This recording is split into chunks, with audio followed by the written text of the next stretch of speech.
ମାଲକାନଗିରି ଜିଲ୍ଲାରେ ଲଗାଣ ବର୍ଷା ଯୋଗୁଁ ବୁଡ଼ିଲା ପୋଟେରୁ ପୋଲ। ମାଲକାନଗିରିରୁ କାଲିମେଳା ଯାତାୟାତ ଠପ୍। 326 ନମ୍ବର ଜାତୀୟ ରାଜପଥରେ ଥିବା ଏହି ପୋଟେରୁ ପୋଲଟି ପ୍ରତିବର୍ଷ ବର୍ଷା ଦିନରେ ବୁଡ଼ିଥାଏ।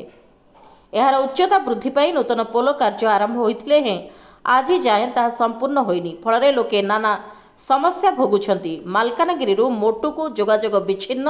326 ନମ୍ବର ଜାତୀୟ ରାଜପଥରେ ଥିବା ବିଭିନ୍ନ ପୋଲ ଉପରେ ପ୍ରାୟ 4 ରୁ 5 ଫୁଟ ଉଚ୍ଚର ପାଣି ଯୋଗୁଁ ଯାତାୟାତ ସମ୍ପୂର୍ଣ୍ଣ ଭାବରେ ବନ୍ଦ। ପୋଟେରୁ ଓ କାଙ୍ଗୁରକୋଣ୍ଡା ପୋଲର ଉଭୟ ପାର୍ଶ୍ୱରେ ଅନେକ ଗାଡ଼ି ମୋଟର ଅଟକି ରହିଛି। एक्चुअली रायघर रो हैदराबाद जाऊଥିଲି ओएसआरटीसी बस जोटा हैदराबाद लिंक अछि से बस जाउतलो राति 11:30 हम सेते बस आसी एटी अटकिला सेते पोल ऊपर पूरा पानी जाउतला पोल ऊपर पानी कहीं जाउतला जेहेतु रास्ता रो बहुत तळक अछि पोलटा तेणु करी गवर्नमेंट ए विषय देखबा दरकार।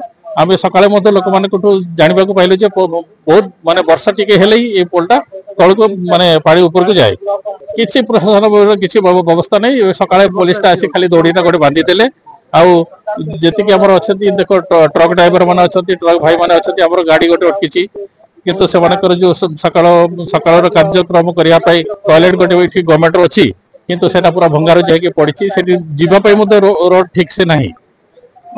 तेणु करी एई सब दिगरे गवर्नमेंट सतर्क हवा कथा देखिया कथा। मालकानगिरी जिला माथिलीरू वासुदेव जेना का रिपोर्ट, प्राइम टीवी ओडिशा।